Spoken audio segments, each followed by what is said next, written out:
G'day folks. Well, this is the Bendix-Westinghouse brake compressor. I picked it up today out of the scrap pile. Seems to have good compression. It sounds pretty good when you turn it over. The reed valves are working quite well. It's a TU-FLO 400 series. I just got the bottom end open because I wanted to see what its lubrication system was like. And it's pretty much what I expected. It's a feed from the engine's lubrication system.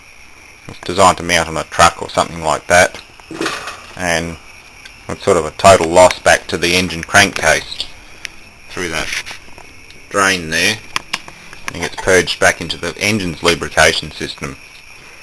So to make it work as a standalone compressor, I'm thinking the only way to do it is to block this off, put a drain plug there, block this off completely, and maybe attach a little slinger, a paddle or something to the bottom of each of these rod bolts. Just two of them, one there and one there, so that it can sling a bit of oil that way and that way towards the bearings, and just general splash, bring the oil level up high enough that the rod ends slap into it, and hopefully that will be enough. But the problem is getting oil into the crankshaft, so it may even require cross drilling.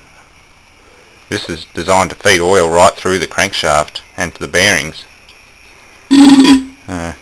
Bit of a problem. But then I could probably reroute this hose so that the pulses in crankcase pressure might actually force a bit of oil through as well, but that's being a bit optimistic at the moment. Everything else is there though, it works fine. I'm guessing that's an oil trap and return from the discharge side, and that's the actual discharge tube.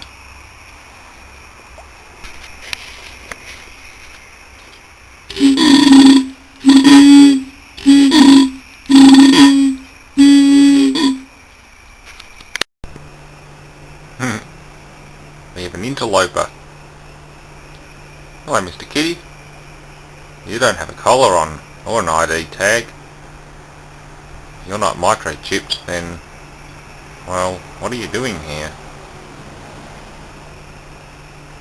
Got a lot of feral cats running around my area, but none as tame as this one. It's been running around all afternoon. Still won't go near me. But if I move, it'll try and run away. Yeah, bit shy, but game enough to come in here. It's unusual for a cat. I'll have to find out who you are and where you come from. Nice colour, all grey.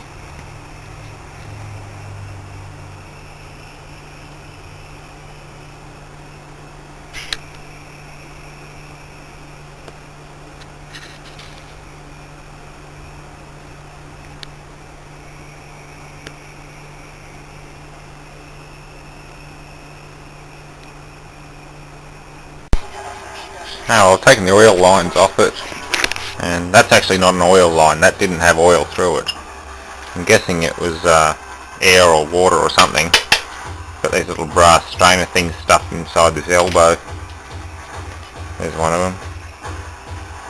Sintered bronze. Don't know what that is. Probably coolant or something maybe. Or vacuum. No, can't be vacuum. That's pressure. Or is it? No, that's vacuum. That's the vacuum side, so that's probably a vacuum governor, and that's a vacuum line. This is discharge. That's high pressure side. So this would operate as a vacuum pump and a compressor. Made up a gasket, new material. Just did the old hammer technique and carefully tapped out a new gasket. I should have done a video on how to do that. It's quite easy. Just hold it steady on the surface and just tap around it with a ball peen hammer. Use the ball end. Don't try it on aluminum castings, but it works. And I'm going to modify this to put slingers on the bottom end and probably drill through the bearing caps and just make oil journals and things inside it, so it's a splash fed compressor rather than a force fed compressor.